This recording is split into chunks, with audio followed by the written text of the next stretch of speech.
अस्सलाम वालेकुम। काफ़ी दिनों के बाद जो है वीडियो बना रहा हूँ मैं असल में ये है कि जुडिशल एग्ज़ाम के लिए प्रिपरेशन कर रहा था, उसकी तैयारी उसमें मसरूफ़ था, तो इस वजह से वीडियो कोई अपलोड नहीं कर पाया। लेकिन आज इंशाल्लाह अभी जो सीरीज़ स्टार्ट कर रहा हूँ वो कंटिन्यू रहेगी और कोशिश करूँगा कि जल्द से जल्दी वीडियो जो है अपलोड करूँ।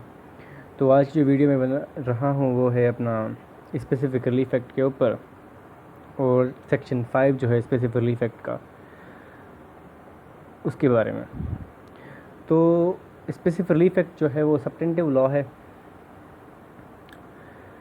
और सीपीसी के मोस्टली केसेस जो हैं वो स्पेसिफ़िक रिलीफ एक्ट के ही ऊपर चलते हैं। और बेसिकली सेक्शन 5 जो है वो बताता है किन इकसाम के जो हैं रिलीफ एक बंदा ले सकता है अब कोर्ट ऑफ लॉ से। तो सबसे पहला जो है रिलीफ है भाई कि प्रॉपर्टी किसी से लेकर फिर दूसरे बंदे को डिलीवरी दी जाए उस प्रॉपर्टी की जो वाकई में उस प्रॉपर्टी का हकदार है, लायक है, और उससे वो प्रॉपर्टी छीनी गई थी या उसको महरूम किया गया था उस प्रॉपर्टी से, या उसको बाद में पता चला कि उसका इंटरेस्ट है उस प्रॉपर्टी के अंदर, वो उस प्रॉपर्टी का ओनर है, पजेसर है, कोई भी है, तो वो कोर्ट के अंदर सूट दाखिल करेगा for recovery of possession of immovable property. तो कोर्ट उस बंदे से जिसके पास प्रॉपर्टी है, जो बिला जवाज़ उस प्रॉपर्टी को अपने पास रखे बैठा हुआ है, तो उससे वो प्रॉपर्टी लेकर वो फिर उस बंदे को देगी जो उस प्रॉपर्टी का हकदार है और जो प्रॉपर्टी को हासिल करना चाहता है। तो पहला तो ये है कि भाई प्रॉपर्टी ले कोर्ट और जो है वो डिलीवर करे उस पर्सन को जो उस प्रॉपर्टी का हकदार है और जो डिस्पोजेस हुआ है या जिसके पास पोजीशन थी और या नहीं थी, और उसको बाद में पता चला कि उसका हक है उस प्रॉपर्टी के ऊपर। तो सेक्शन 5 क्लोज़ 1 यही चीज़ कहता है। और उसके बाद जो सेकंड क्लोज़ है वो ये है कि कोर्ट किसी बंदे को ऑर्डर करे कि जिस चीज़ के ऊपर तुम एग्री हुए थे कि तुम करोगे और तुमने वो नहीं की, तो कोर्ट उस बंदे को ऑर्डर करेगी कि तुम वो एक्ट जो है जिसके ऊपर तुम एग्री हुए थे वो करो। फॉर सपोज़ के ए और बी हैं, आपस में कॉन्ट्रैक्ट करते हैं या किसी भी बात के ऊपर एग्री हो जाते हैं कि भाई फ़िलहाल तारीख को मैं जो है कॉन्ट्रैक्ट परफॉर्म करूँगा अपना पार्ट जो है वो, लेकिन वो बंदा उस पार्ट को परफॉर्म नहीं करता या फिर वो जिस चीज़ के ऊपर एग्री हुआ था उसको नहीं करता, तो फिर जो एग्रीड पर्सन है जिसके साथ जिसकी जो राइट है वायलेट हुआ है, जिसके साथ ज़्यादती हुई है, तो वो बंदा कोर्ट ऑफ लॉ के अंदर अपने राइट को इन्फोर्स करवा सकता है थ्रू द सूट दाखिल करके। थर्ड क्लॉज के अंदर ये है कि भाई अगर किसी बंदे को किसी का एक्शन जो है वो उसके राइट को जो है वायलेट कर रहा है कंटिन्यूसली, या कोई ऐसा मसला है जो कंटिन्यूसली जो है किसी भी बंदे के राइट को वायलेट किए जा रहा है, या जो अब तक कोई ऐसा मैटर है जो अभी कोर्ट में रिजॉल्व नहीं हुआ और उस मैटर से कोई एक पार्टी जो है वो फ़ायदा ले रही है, तो कोर्ट जो है वो प्रिवेंटिव ऑर्डर जो है पास कर सकती है। इसको हम नेगेटिव इंजेक्शन भी कहते हैं, इसे ऑर्डर भी कह सकते हैं। इसमें क्या होता है, कोर्ट उस बंदे को रोक देती है कि भाई जो आप काम कर रहे हो वो आप ना करो,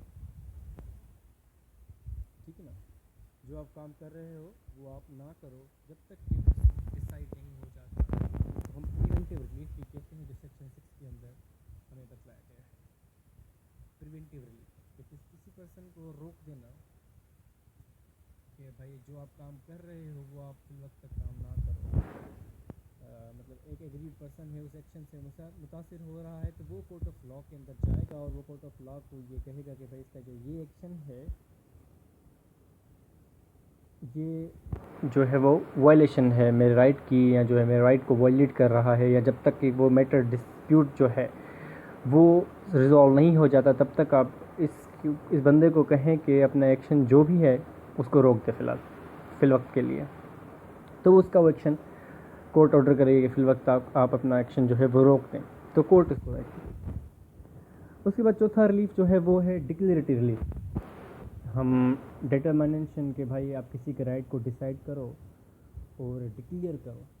किसी का राइट, इसको हम सूट डिक्लेरेशन सूट और जो है विद परमानेंट इंजेक्शन जो है वो हम दायर करते हैं किसी कोर्ट ऑफ लॉ के अंदर, जिसे हम सूट फॉर डिक्लेरेशन भी कहते हैं। किसी को डिक्लेयर करना किसी प्रॉपर्टी का, सपोज़ का कोई करें कि अगर कोई किसी प्रॉपर्टी का ऑनर है तो वो कोर्ट ऑफ लॉ के अंदर जाएगा कि भाई फ़िला बंदे जो हैं वो नहीं मान रहे कि मैं ऑनर हूँ प्रॉपर्टी का, या ये प्रॉपर्टी के ऊपर मेरा हक है, तो काइंडली आप डिक्लेयर करें कि मेरा हक है इस प्रॉपर्टी के ऊपर। तो फिर वो प्रॉपर एक प्रोसीडिंग चलेगी उसके ऊपर जो है वो, फिर एविडेंस विटनेसेस सारे होंगे, फिर उस बंदे को जो है वो डिक्लेयर कर दिया जाएगा और उसको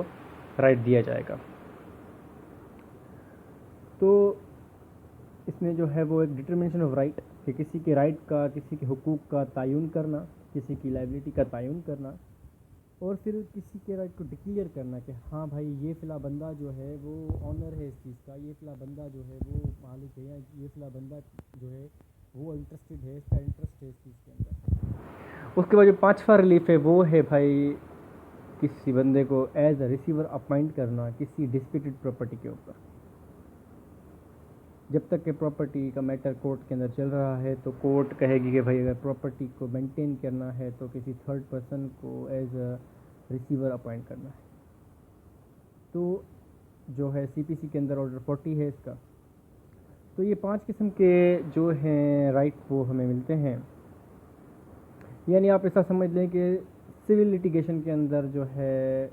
85% जो है या 90% जो है वो हम अपना राइट जो है वो स्पेसिफिक रिलीफ एक्ट से लेते हैं।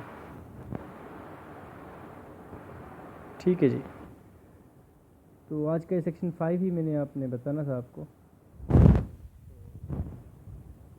नेक्स्ट वीडियो के अंदर हम स्पेशली सेक्ट की जो सीरीज़ हम कंटिन्यू करेंगे उसके अंदर मज़ीद सेक्शंस जो है इंपॉर्टेंट सेक्शन को कवर करने की कोशिश करेंगे।